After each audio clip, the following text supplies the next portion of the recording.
বন্ধুরা, তোমরা কি কখনো এইভাবে মাটন রান্না করে খেয়েছো? তাহলে চলো আজকে একটু অন্যরকম ভাবে মাটন রান্না করব। প্রথমে মাটনটাকে হলুদ, লবণ, সর্ষের তেল দিয়ে আর পেঁয়াজ দিয়ে মাখিয়ে রেখে দিলাম 45 মিনিটের জন্য। আজকে মাটনটা কিন্তু প্রেসার কুকারে রান্না করা হবে, তো প্রেসার কুকারে সর্ষের তেল দিয়ে তারপরে এই যে কিছু ফোড়ন দিয়ে দিলাম। এবারে দিয়ে দিলাম পেঁয়াজ। পেঁয়াজটা একটু লাল লাল করে ভাজা হলে তারপরে কিন্তু বাকি মশলাগুলো দিতে হবে। তো এই যে দেখতে পাচ্ছ পেঁয়াজ দেওয়া হয়ে গেছে আর পেঁয়াজটাও কিন্তু ভাজা হয়ে গেছে। এবার বাকি মশলাগুলো এক এক করে সব দিয়ে দিচ্ছি। এটা কিন্তু রসুন বাটা।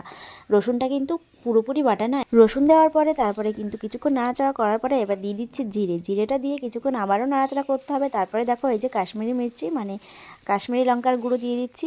এতে করে হচ্ছে তরকারিটা লাল লাল ভাব হবে, মানে লালচে লালচে হবে দেখতে। তারপরে এই যে খাসির মাংসটা দিয়ে দিলাম। দেখতে পাচ্ছ আগের দিয়ে কিন্তু ম্যারিনেট করা ছিল, তোমাদেরকে বলেছি 45 মিনিট রাখা ছিল। তো তারপরে দেখতে পাচ্ছ জল দিয়ে দিয়েছি। জল দিয়ে ঢেকে দেওয়ার কিছুক্ষণ পরে কিন্তু আবারও ঢাকনা আলগা করে খাসির চর্বিটা দিয়ে দিলাম। দিয়ে দেওয়ার পরে কিন্তু আবারও ঢাকনা দিয়ে দিচ্ছি। এই যে দেখতে পাচ্ছ তো মাংসটা রান্না করছে কিন্তু আমার বর, এতক্ষণ ক্রেডিট নিচ্ছিলাম আমি। আসলে আমি জীবনে এখনো পর্যন্ত খাসির মাংস রান্না করিনি। তো এই যে দেখতে পাচ্ছ 15 মিনিট পর ঢাকনা আলগা করার পরে দেখতে পাচ্ছ খাসির মাংসটা কত সুন্দর হয়েছে। তো রান্না তোমাদের কেমন লাগলো কমেন্ট করে জানিয়ে দিও। ভালো লাগলে একটা লাইক করে দিও। টাটা।